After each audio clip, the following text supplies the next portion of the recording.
Welcome to Then and Now, a podcast by the UCLA Luskin Center for History and Policy. We study change in order to make change, linking knowledge of the past to the quest for a better future. Every other week, we examine the most pressing issues of the day through a historical lens, helping us understand what happened then and what that means for us now. Hi, I'm Elizabeth O'Brien. I'm an assistant professor of the History of Medicine and Latin American History in UCLA's Department of History. And we are privileged to have the opportunity for a conversation today with Lina-Maria Murillo, a leading scholar of reproductive justice. Lina-Maria is faculty in the departments of Gender, Women's, and Sexuality Studies, as well as History and Latina, Latino, and Latinx Studies at the University of Iowa. Dr.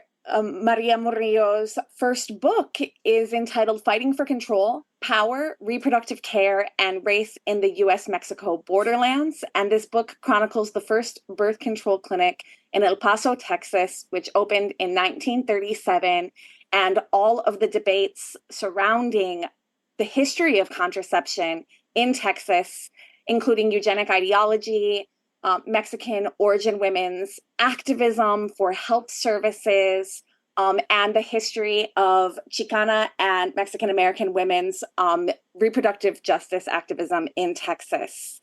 This book is coming out with the University of North Carolina Press in January of 2025. And I'm so excited to be speaking with you today, Dr. Maria Murillo. Thank you so much for joining us. Oh, thank you so much, Elizabeth. It's a pleasure to be here. I'm excited for this conversation. So obviously this, your history, the history that you chronicle in your book of population control, eugenics, and contraception and reproductive health activism in Texas is incredibly relevant to the debates that are happening in our nation at this moment. Do you mind sharing how you came to begin this research and what inspired you to do this research?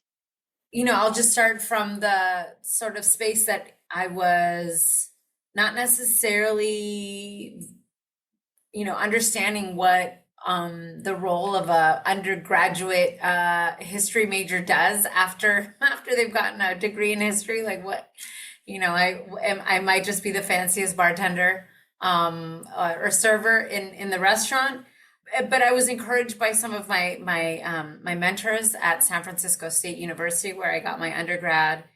But really, the only place I applied to was to the University of Texas, El Paso, where I got my PhD.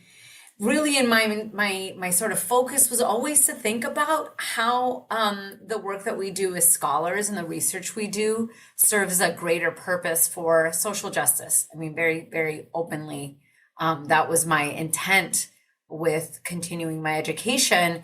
And I wanted to go to the US-Mexico border specifically because I was interested in understanding the history of women in the region, the history of Latinas of Mexican origin, Mexican descent women specifically. And I wanted to understand, really, I was interested in the history of feminicide in Mexico, which, when I was a teenager, was barely just kind of getting attention right after the signing of NAFTA in 1994. And so I was really interested in this awful history and understanding it and making sense of it. And when I went to Texas in 2008, at that moment when I was in the border, there was like this uprising of violence, of narco violence in Mexico.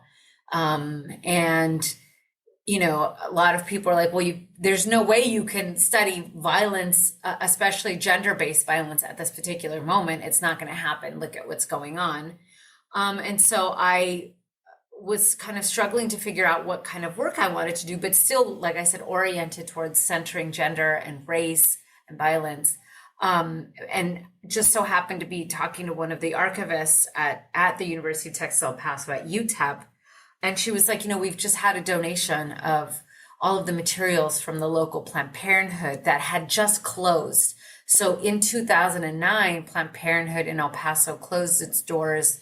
And due to a mismanagement of funds, they lost their national charter And it sort of died out, like it just closed from one day to the next. It was very dramatic. And of course I was like, yes, of course I want to study, this in some ways, I think is along the lines of what I was interested in doing. And so then have spent the last almost 15 years of my life doing this research, looking at the history of the relationship between Latinas, but really Mexican origin women and Chicanas with an organization like Planned Parenthood, understanding the differences between the sort of national organization and the international organization and what its affiliates are doing and thinking in specific localities, right? So the US-Mexico border, for the people that started the clinic in the 1930s, and really it's part of their ideology that really kind of like goes through most of the 20th century, is that they are very concerned, to put it mildly, with the influx of immigrants, of non-white Mexican immigrants crossing the border into what they were hoping would be an all-white city, a white metropolis in the border region. And so, at the same time that I'm studying this and like coming to terms with this, this is also a moment politically when Texas, its governor, Rick Perry, in the following months after Planned Parenthood closed in El Paso, and El Paso became the largest city in the US without a Planned Parenthood for almost a decade, a little under a decade. So it's very dramatic. Began to attack Planned Parenthood. So Rick Perry begins to attack Planned Parenthood, and saying that they're going to defund Planned Parenthood, and so a lot of people sort of tie in the loss of Planned Parenthood in El Paso to the Rick Perry, who's the governor of Texas at the time, to his sort of mission to defund it. But that had actually happened right before. And so also for me, it was like, there's so many layers to the story, not just in the past, but also happening in the present. That just drew me into this thing. And I have to say, personally, I was also having children at that moment. So I was, I'm Latina, and, there are the stereotypes, right, of Latinas and pregnancy, of Latinas and fertility. And this is also very much part of my work, that we are, hyper fertile, and hyper fecund was some of the words that some of these people would use. And so there was just a lot of also sort of personal stake for me in understanding notions of reproductive justice and what that looks like, and how these ideas and politics around reproductive freedom and liberation have changed over time, how they are racialized, how they are gendered, how they are classed, and what this particular geographic location right on the US-Mexico border can tell us about these sort of bigger national and international and transnational conversations around reproduction and the state. Amazing. Thank you so much for telling us how your study came into be with your interest, in activism and femicide and gender violence on the border and spending time on the border. And your book is so unique because, generally speaking, histories of eugenics will be either national or, regional in scope, focusing on the US South or the West. And I'm thinking of, of course, Natalie Lira's really excellent recent book, but yours is the first one to focus on Texas and the borderlands. And it's amazing how you do this, because you don't just look at Texan politics, but also very much the influence of Mexicana activists as well. So you uncover nearly 100 years of struggle, revealing how Mexican origin women on both sides of the border fought to reclaim autonomy and care for themselves and their communities. And I was quoting there from the blurb on the back of your book. It's really, really excellent work. And I was wondering, if there was anything else that led you to kind of focus on Texas that you wanted to share or connect to its policy implications today. Absolutely. I mean, I think, one of the things that kept coming up for me as I was doing this research is also just how I don't want to say under theorized, but we just don't know that much about the history of reproduction in Texas. And so it was like, what is going on? What is going on in the state? Oftentimes, like living in El Paso, because I lived there for many years, there seemed to be a difference, and also in some ways a regional divide between far west Texas, where El Paso is located, and places like Dallas or Houston or Austin, and how differently people thought about themselves based on that region, and also how differently histories about the state of Texas have been written, where those that focus on El Paso, often people are like, these are borderlands histories, and histories that focus on Dallas are like, these are Texas histories, right?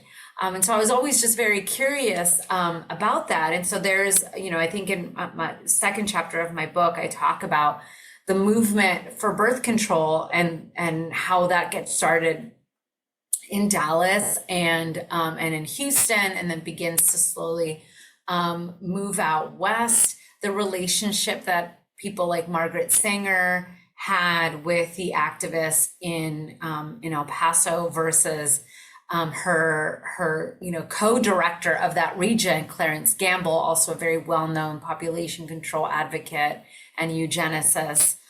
He always wanted to be besties with the women in El Paso, but they did not really like him that much for some strange reason. They really just wanted to deal mostly with Margaret Sanger, and so she did. And in fact, Margaret Sanger moved to the border region. She in the 1940s moves to Tucson, Arizona. Again, underexplored histories of reproduction in this region. And so what I was hoping to do is kind of bring into conversation like Texas and this, notion of the borderlands, which stretches along the entirety of the US-Mexico border and many different states like California and Arizona, how that itself is a region and a place, but also how different states are understanding the work that they're doing for providing greater access to birth control among the Mexican origin community, and then finally to bring Texas into the conversation, because like I said, I mean, it's not only the place where Roe v. Wade is sort of litigated out of, but it's also its centrality in abortion history, aside from Roe, but as a place where people would travel to then travel across the US-Mexico border for access to underground abortion care in northern Mexico, to right now having the distinction of being one of the first states to produce some of the most novel, and I'm being very generous here, legislation before the end of Roe, with SB 8, essentially deputizing its residents to help criminalize those people who are helping folks secure access to abortion care. So I'm looking at region, but I'm also just looking at the various historiographies of the US and its understanding of histories of birth control and reproduction that have, overwhelmingly centered the lives of middle-class white women, for the last 150 years, really, have done very little to think about the histories of Black women with, we know the exceptions to those works, but we have very little, again, we can count on one hand the work of scholars looking at the histories of Indigenous women, of Native women, and Latinas also, certainly. It's just really me and Natalie and Elena Gutierrez. Alex Stern has written a little bit about this, right? Like, there's just not a lot in the way that there is around understanding the reproduction of white women and reproductive activism of white women. I was kind of, again, like just trying to bring all of these different people together to have a conversation and decenter the regional lens, and also decenter the sort of white woman histories and bring it to a place that often never gets thought about along these lines. Thank you so much for that answer. And, it's your metaphor about bringing all of these different collections or bags or even baggage, to the conversation is so apt, because you look at such a wide range of sources, and, you don't leave any historiography unexamined and unacknowledged. And that's a real strength of your book. I mean, I've had the pleasure of reading it already, and I can't recommend it highly enough. It's really, really incredible. One of the extremely compelling and exciting things about your work is that it uncovers the history of borderlands, Chicana, Mexicana, and Mexican descended reproductive health activists. Before, the framework or, the verbiage of reproductive justice was popular, you show that they were fighting for reproductive justice principles. Who were some of your favorite women to research? And can you tell us about some of them and some of their stories? Why did they get involved in reproductive health activism? And how did they do what they did? Also, and I know this is a lot of questions, was it a methodological challenge to center women in your work? Because whereas a lot of work on the history of reproductive control, oppression of reproduction, and eugenics, for example, my work, quotes from many more male historical actors than women, and so your book is really, really distinct and laudable in the degree to which it centers women's voices. Well, I very much appreciate that question. And, I tried to do as many oral histories as I could. It was hard finding people. I also, followed, as my children might say, the deep cuts of really searching through somebody's footnotes and saying who has written about birth control, or at the very least, cited it in some way, and tried to bring in as much as I could from other Chicana and Chicano scholars who have written about the experiences of Mexican American people. And, they're very quick brushes often. It was just very, very light touch of discussing, but and most of the time it was about kind of, social cultural mores and this sort of shifting, this sort of, what Chicana scholars have called ni de aquí ni de allá, not from here, not from there. What do these various generations, how do they experience acculturation and Americanization, sometimes oppressive, sometimes not, sometimes liberate, all of those things. So I'm okay, I gotta find the voices of some of these folks, or attempt to understand, right? Because I was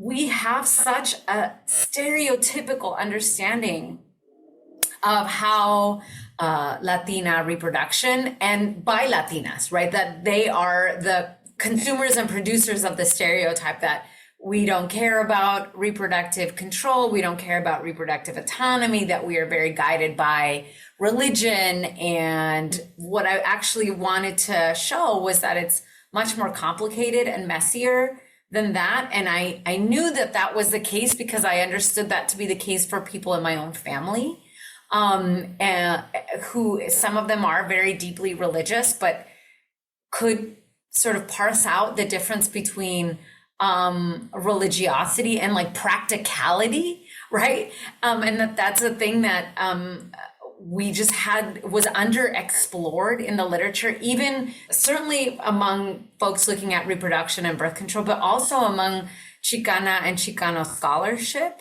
And so, kind of bringing those folks also in conversation. And I also just got lucky. Right, Elizabeth? Sometimes you're just lucky. You find certain things. Certain people know other people and they want you to talk to them and they want to talk to you. And so I happen to be very lucky that my dissertation advisor, Ernesto Chavez, his mother had been a midwife. And so when I started to do research, especially around the history of abortion, his mother had worked for an abortion provider in the late 1940s, before she emigrated to the United States and then moved to Los Angeles. And so he, I would mention names to him and he would be let me ask my mom. And so here's this like she was a tiny lady, just incredible woman who worked her butt off. Berta Chavez worked really, really hard, got a very good education in Mexico. Her father was relatively, quote unquote, well off, and then ended up getting very sick, and they became very poor kind of overnight. But he was always so concerned with her education, and so did everything in his power so that she could be educated. And that kind of was inculcated in her at that time, growing up in Chihuahua. And she, went to night school and put herself kind of through nursing school, but lied when she was like 14 years old to get work at the local hospital. She was only 14 and sort of lied and said she was 16, and just such a badass, and had done so much of that, what I'm calling reproductive care work, of really trying to, with her knowledge of medicine, with her growing knowledge of medicine. And really, this is where your critical work and book came in so handy, was like, in some ways, dispelling the notion that like Mexico was a backwards place for the proliferation of medical knowledge. But I also was like, but they're doing these scientific experiments. Yes, they're like essentially abusing a very poor people to create these reams of medical knowledge and educating physicians, right? And in some ways, she is able to sort of tap into that system when Mexico is like, we need to provide medicine for all of our people. And so she's one of the sort of people on the ground, right? Where she's walking from community to community after she's learned how to give injections, after she understands the power of antibiotics. She's gone through all of this training at the local hospital in Juarez, and she's providing this to some very rural communities, such that she would say, like, I had to stay in this ranchito overnight, and then the next day in their truck, they like took me back into town, right? I mean, that's the kind of, it was very beautiful to sit and have these conversations with her, and also talk about the work that she did as a midwife. Like a lot of our conversation, I wasn't even able to make it into the book. And I hope to continue to write more about her life. She remembered the women in that period who would come from all over Mexico, not just from the US, but certainly all over Mexico, to get access to abortion at one of the clinics that she worked at, and that physician went on to train his son, and went on to train another very well-known abortion provider, a woman who had started off at his clinic as a cleaner. Like that kind of generational knowledge that she had of the sort of changing medical practices, it blew my mind, right? And that she told it to me in a way that was without any shame or guilt or any of the things that you would anticipate, that she was so forthright in her telling of her own experience, getting a diaphragm after she had her first child. I mean, she was just like very nonchalant about it. And I kept thinking to myself, if there is one Berta Chavez, there are others, because she talked about talking to some of her friends about her experiences. She talked about, it was her cousin who was the one who told her to cross the border to get access to a diaphragm in El Paso. So I'm like, there have to be more women, right? Like her. She cannot be the only one. She can't be the exception. And I think it was that daring to dream in that space of thinking, I may not have the voices of all of them, but I know that there are some out there, and I'm fortunate enough to have been able to kind of find them and some, yes, make examples of them, but also to say, I really hope somebody comes after me to do more of that kind of work of talking to their grandmothers. Maybe they'll say, things that do say, well, the Catholic Church said we couldn't do this, that, or the other. But I did have a friend who went against that, right? And those were the kinds of stories that I wanted to bring to the fore. And then other people like Amelia Castillo, who is born in the 1930s, and then goes on to help establish one of the most important clinics, community-run clinics I would offer probably in the border region very early on in the late 1960s. And really her focus was about like producing community care. What does community care look like? And central to that was like fighting police brutality and antagonism toward young Chicano boys and men. So thinking about like the intersectionality of what holistic community care is supposed to mean.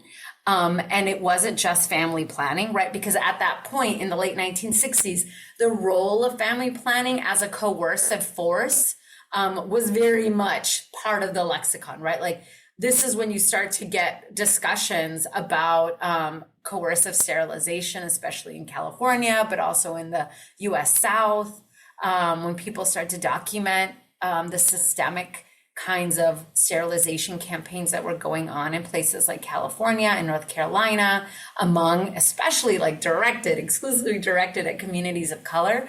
And so she's like wading into this, Amelia Castillo is in the 1960s, and she's like, we need birth control, but we need to be in charge of this. How we engage in these very powerful tools on our own, in our communities, for our communities, based on a deep sense of justice towards these coercive histories, right? With an understanding that we're dealing with a population that has not ever had access to privacy, that has not ever had access to like being outside of sort of state surveillance.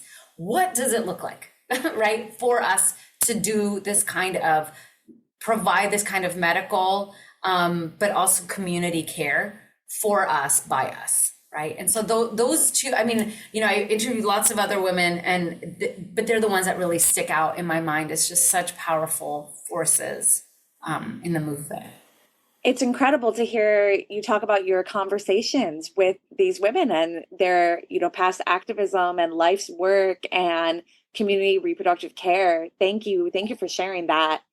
And so, you know, if you're willing now, it would be great to really connect these insights about Texas and the borderlands and a reproductive justice approach to those to the policy implications of what's happening, you know, in the United States and especially in Texas. You already mentioned that, you know, it has this terrible and unsavory distinction of passing some of the worst restrictions on abortion and reproductive health care in the history of this country, you know, with SB 8, as you mentioned. And, you know, now we're seeing some of the data that this situation has produced. We're seeing that infant mortality rates are up. We're seeing that maternal mortality rates are up. And we're seeing women sue the state of Texas.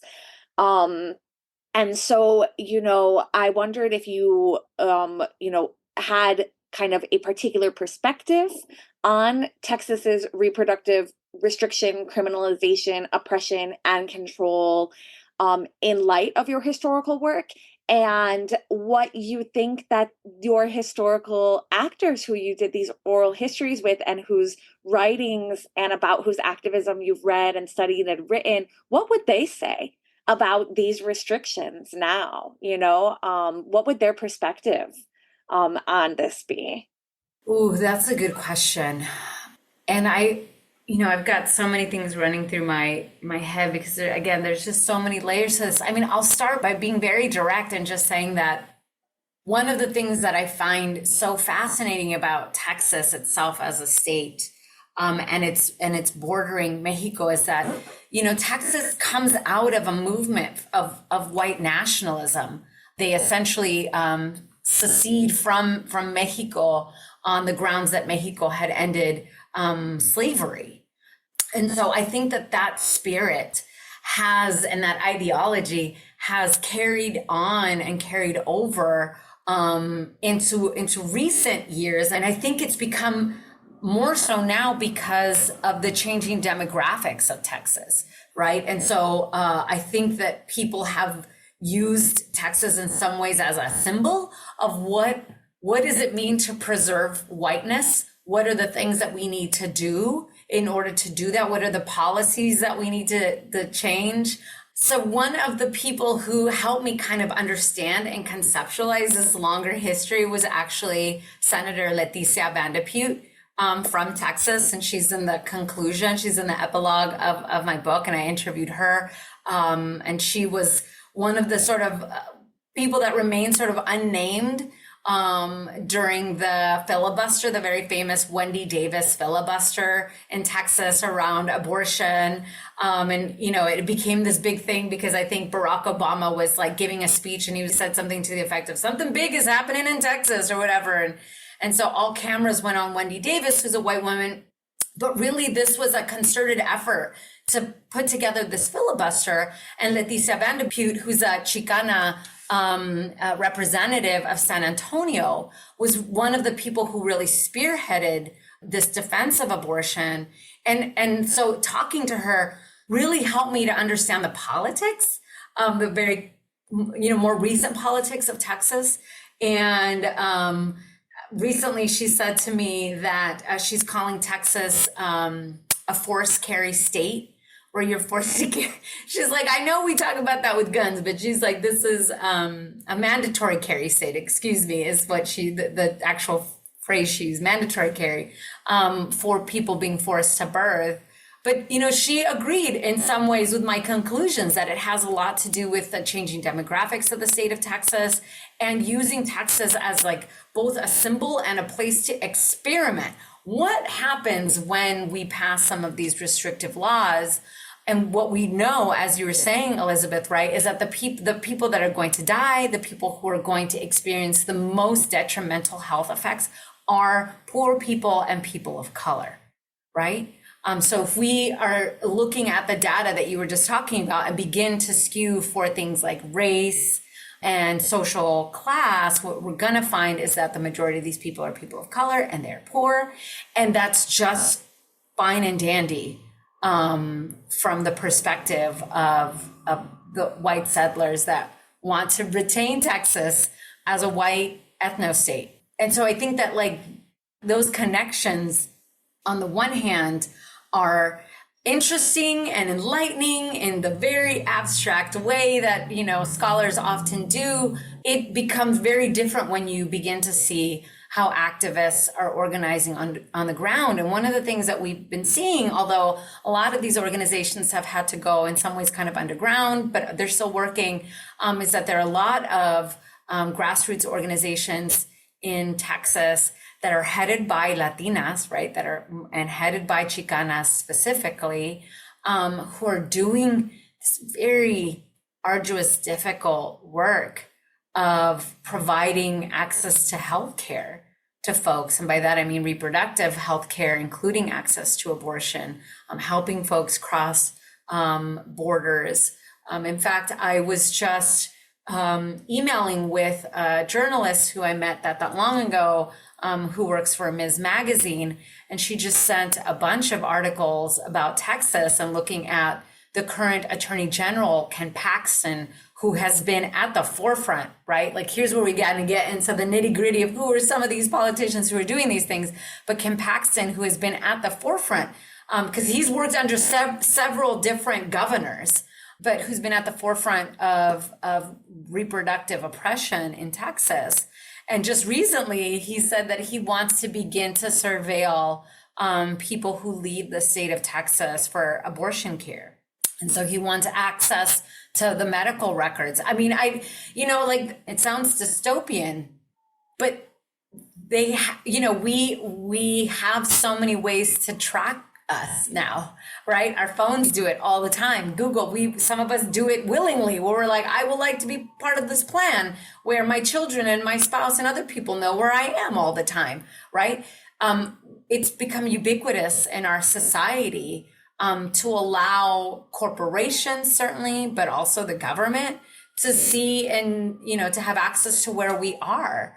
And so I think what has been fascinating about this moment is also just looking at some of the more local politicians, like I was saying, people like Ken Paxton, who are introducing, again, what some of us might associate with dystopia, but they've done it before, right? They did it before when they were tracking the periods of undocumented migrants coming into the U.S. Again, most of these folks were being detained in Texas. And Texas signed on to, I think it was like a Supreme Court case about a Jane Doe who was an undocumented migrant who was seeking access to abortion. And at the time, the person who was in charge of that particular area of immigration, Scott Lloyd, I remember this man's name, it's like emblazoned in my head.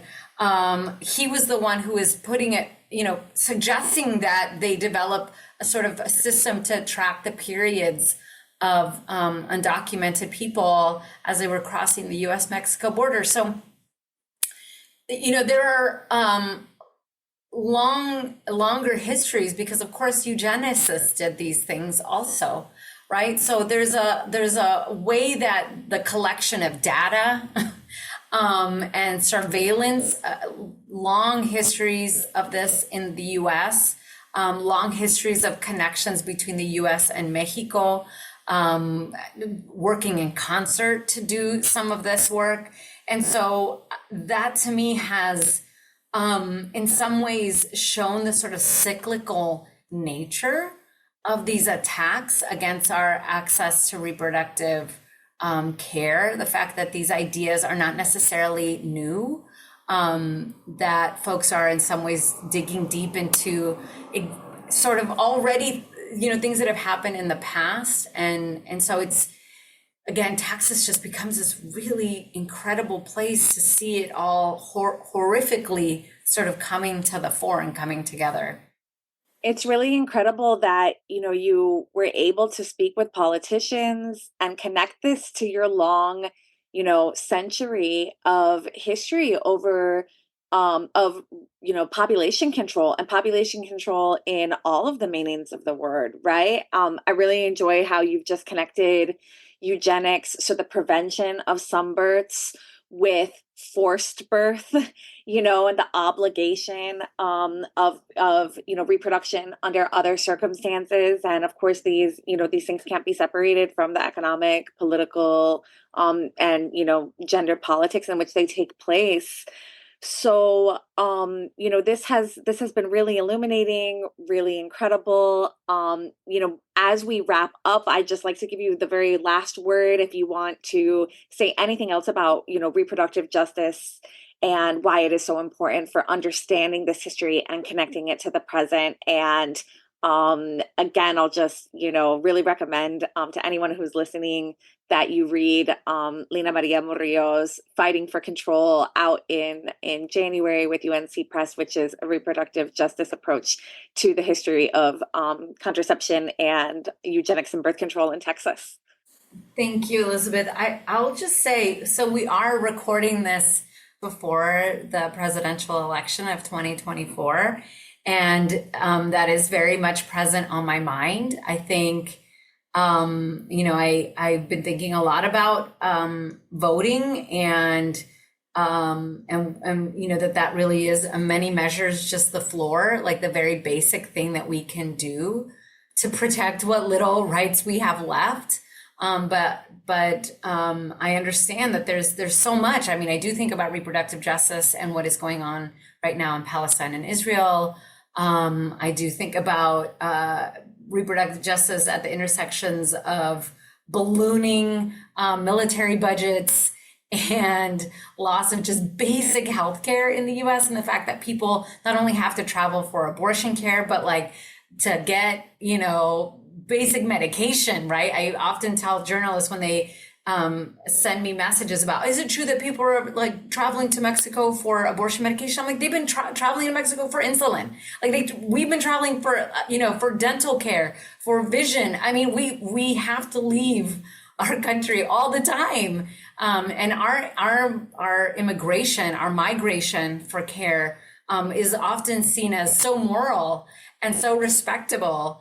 But when people migrate to the US for similar kinds of, or the expectation to have similar kinds of care, that is seen as criminal, as immoral, as all. So for me, I think it's like we have to be able to have these beautiful, complicated conversations like the one that we had today, more so that we can be informed and think critically, and, be engaged do, yes, the most minimal to like maintain a working and functioning democracy, but also that like we cannot always rely on the state to care for us and support us and protect us and help us live full, humane, human lives. That's the work that we have to do for ourselves and in our communities and for each other. And the work that like Chicana activists were doing through most of the 20th century was just that, as people who were seen outside of the proper sort of realms of citizenship, they had to produce these networks of care for themselves. And so I take such inspiration from the kind of organizing that they did. And I hope that folks look around and see who are the people who are helping, not to get super Mr. Rogers on everybody, but like, look at who are the helpers and like join them, right? Like join them in helping your community locally to be able to just protect each other as best we can. Beautifully said. Thank you very, very, very much, Lina-Maria. It's been such a joy to speak with you today. Thank you for your time, for your wisdom, for your insights. Thank you all. And I appreciate you so much, Elizabeth. Thank you.